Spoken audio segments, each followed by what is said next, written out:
What's up people? Welcome back to my channel, Felix Zulhendri. Kalau menurut teman-teman kontennya bagus, teman-teman please share dan subscribe, oke? Jadi di sini gue mau ngebahas soal kalau nggak makan nasi, kita itu nggak kenyang. Jadi kan begitu ya, selalu kalau orang Indonesia itu berhadapan dengan nasi. Jadi apakah betul kalau kita itu nggak makan nasi, kita itu nggak kenyang? Dan gimana sebenarnya badan kita itu kasih sinyal rasa kenyang itu? Apakah benar nasi adalah satu-satunya sumber karbohidrat yang bisa membuat kita itu kenyang? Jadi ini salah satu pertanyaan juga paling sering ditanyain. Semua makanan yang kita makan, bahkan air minum pun, itu bisa membuat kita kenyang. Jadi apa sih yang sebenarnya itu membuat kita itu kenyang secara? Ini gue bahas dari sisi ilmiah ya. Apa yang membuat diri kita itu kenyang? Ada beberapa hal yang terjadi pada saat kita itu makan. Pada saat kita makan sesuatu, walaupun bukan cuma makan, makan dan minum sesuatu. Begitu masuk ke dalam lambungnya kita, lambung kita itu terstretch, artinya itu kebuka, dia stretch gitu. Nah, begitu proses stretching itu juga menginduce rasa kenyang. Tapi itu tidak akan bertahan lama, karena kan di dalam lambung itu makanan transit itu akan masuk ke dalam usus. Nah, jadi apa yang membuat kita itu bisa kenyang lebih lama? Kalau kita itu makan sesuatu yang solid, kalau selalu makan karbohidrat, protein, dan lemak, itu stretchnya bakalan lebih lama. Makanan bakalan lebih lama di dalam lambung, diproses dan segala macam, baru pelan-pelan masuk ke dalam usus.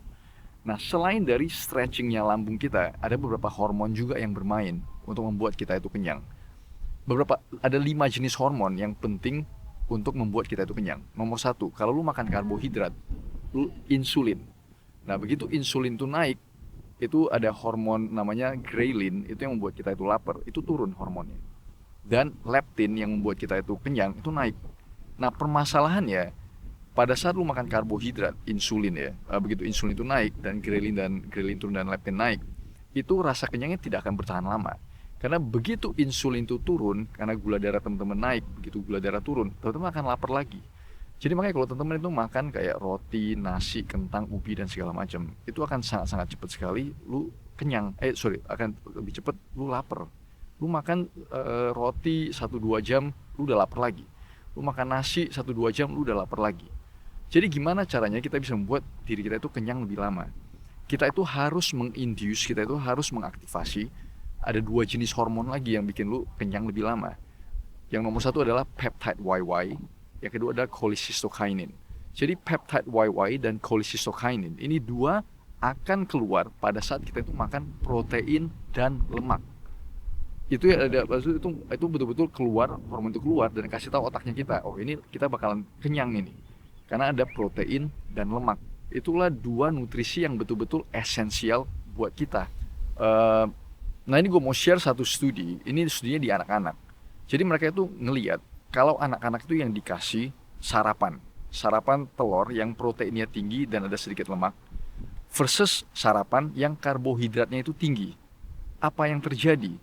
Anak-anak itu akan jauh lebih cepat lapar pada saat kalau seandainya mereka itu makan karbohidratnya tinggi. Jadi bagi teman-teman yang punya anak-anak mau ke sekolah, mau pastiin mereka itu kenyang lebih lama dan konsentrasi lebih lama, moodnya gak naik turun dan segala macam, harus kasih di pagi hari itu adalah protein dan lemak. Jadi kalau gue paling simpel adalah telur. Telur lu kasih aja 2-3 biji, mereka itu akan kenyang lebih lama, berkonsentrasi lebih lama, dan tidak moody gitu loh. Kan teman-teman ngeliat ya kalau anak Indonesia itu sekarang pada moody maksudnya sering moody, sering tantrum dan segala macam. Kenapa? Ya karena mereka makan tuh gula-gulaan dan karbohidrat yang dominan sekali sih. Jangankan mereka, kita juga sama.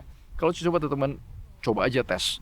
Pada saat teman-teman ke kantor, coba hari ini teman-teman ganti sarapannya. Yang biasa teman-teman makan nasi 3 gunung, roti, mie dan segala sereal, oats yang begitu-begitu. Coba teman-teman ganti dengan telur dan buah. Coba teman-teman hitung aja, lihat berapa lama teman-teman itu kenyangnya dan berapa lama teman-teman tahan tidak ngemil. Dari situ teman-teman akan tahu komposisi makanan seperti apa yang boleh kita makan dan akan menjaga kekenyangan kita itu lebih lama. Terus gue mau bahas juga aspek yang kedua. Kenapa kita selalu berpikiran kalau kita tidak makan nasi, kita tidak makan mie, kita tidak makan roti, itu membuat perut kita itu kurang nyaman gitu, kurang nyaman, kita merasa nggak kenyang, kita merasa kayaknya ada sesuatu yang kurang. Itu bagi gue adalah tanda-tanda yang jelas lu itu kecanduan gula, kecanduan karbohidrat. Gula itu mencandukan ya. Ini ada beberapa research paper yang tunjukin. Ini di animal models, di tikus. Mereka itu tunjukin kalau seandainya lu konsumsi, kalau tikus itu kita kasih gula-gulaan terus, mereka itu lebih kecanduan.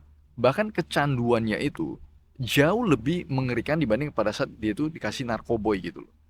Mereka itu bisa ngelihat dari sisi apa, dari sisi brain scan dan behavior dan segala macam. Itu gula itu sangat mencandukan. Makanya teman-teman pada saat teman makan nasi, apa yang terjadi? Gula darah lu naik, men. Gula darah lu naik, nasi, roti, mie, pasta yang begitu-begitu ya. Kenapa lu orang itu demen seperti itu?